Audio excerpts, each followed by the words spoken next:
Here's an example on how to build a living transcript in Salesforce based on the actions within a Slack thread. The first thing you need to do is navigate to the workflow setup and create a workflow item associated to replies added to the Salesforce record block.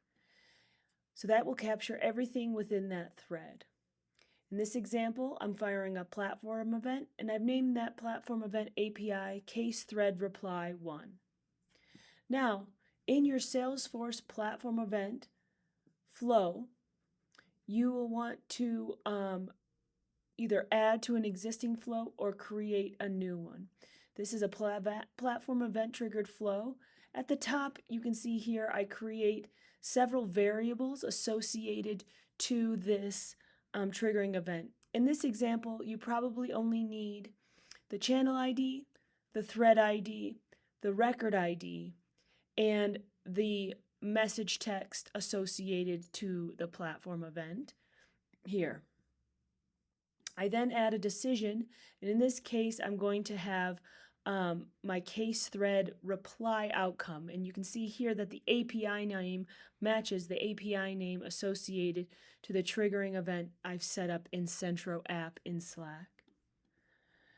Here, on my case thread reply outcome, the first flow element is a get flow element that matches to the record ID that comes through the platform event and finds the case in which I'm working.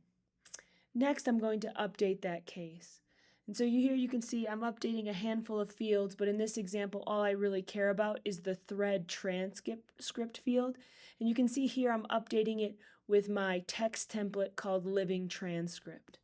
Let's take a look at how I configured that living transcript.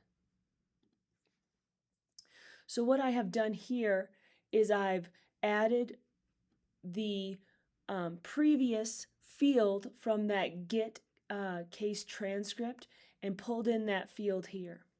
Then below, I've created a merged sentence of all the information above. Here I have the username of who posted, the message of what was posted, and then the created date of that post. So this will continue as items are added to the thread. This will continue to grow and include the last item that was posted to the thread. This is how you create a living transcript of the thread of a record block and have it update in Salesforce. Please reach out with any questions.